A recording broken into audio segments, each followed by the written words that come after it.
తెలంగాణ సచివాలయంలో మంత్రుల మీడియా సమావేశంలో మంత్రి సీతక్క మాట్లాడుతున్నారు. లైవ్ లో చూద్దాం.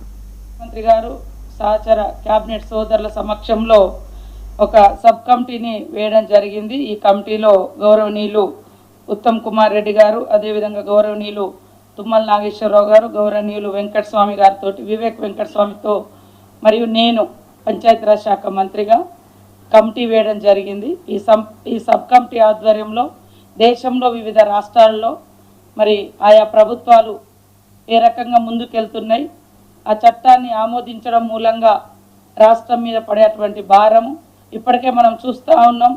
మరి 2 ఫోటోలు క్యాప్చరింగ్ కూలీల గతంలో ఎప్పుడు కూడా ఫోటో తీసే విధానం లేదు.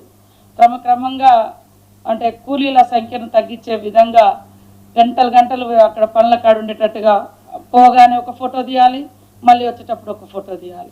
ఫోటోల కోసం కూడా చాలా ఇబ్బంది పడుతుంది. ఇట్లా ఒత్తిడి చేస్తూ ఉన్నారు.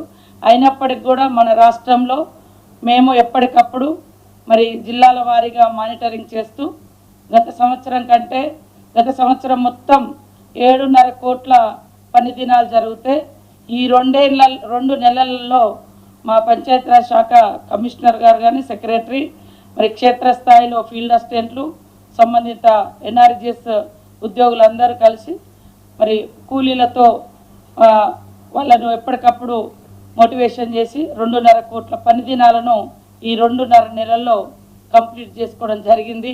ఎందుకంటే కొత్త పథకం రావడంతో అన్ని పథకాలు కోతబడి మరి రాష్ట్ర బడ్జెట్ మీద తీవ్రమైనటువంటి ప్రభావం చూపబోతుంది. కాబట్టి దీన్ని నిరసిస్తూ ఒక లేఖ కూడా రాయాలనుకున్నాం కేంద్రం తీసుకొచ్చేటువంటి ఈ యొక్క జీరామ్జీ పథకం గురించి.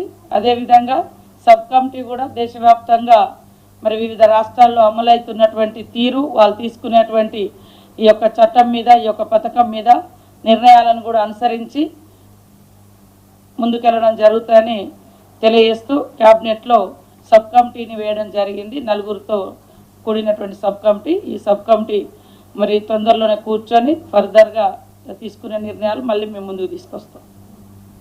పెద్దలు గౌరవనీయులు వ్యవసాయ శాఖ మంత్రి వారి తుమ్మల గారు మాట్లాడతారు. గౌరవనీయులు పెద్దలు ఉత్తమ్ గారు, సీతక్క గారు, నాయక్ గారు, మిత్రులందరికీ నమస్కారం. ముఖ్యంగా రైతు సోదరులకి ఈ సంవత్సరం వాతావరణ కేంద్రాల యొక్క హెచ్చరికలు కావచ్చు, వాస్తవాలు కావచ్చు, ఎలినో అనేటటువంటి దానివల్ల వర్షపాతం తగ్గుతుంది. ముఖ్యంగా అది భారతదేశం మీదనే ఎఫెక్ట్ పడేదానికి ఉంది. భారతదేశంలో కూడా తెలంగాణ, ఆంధ్రప్రదేశ్ రాష్ట్రాల మీదనే ఎక్కువ ప్రభావం చూపవచ్చు అనేటటువంటి ఇండికేషన్స్ పదే మనకి వాతావరణ కేంద్రాలు హెచ్చరిస్తున్న సందర్భంలో తెలంగాణ రైతాంగం మొదటి వర్షం పడంగానే విత్తనాలు పెట్టాలి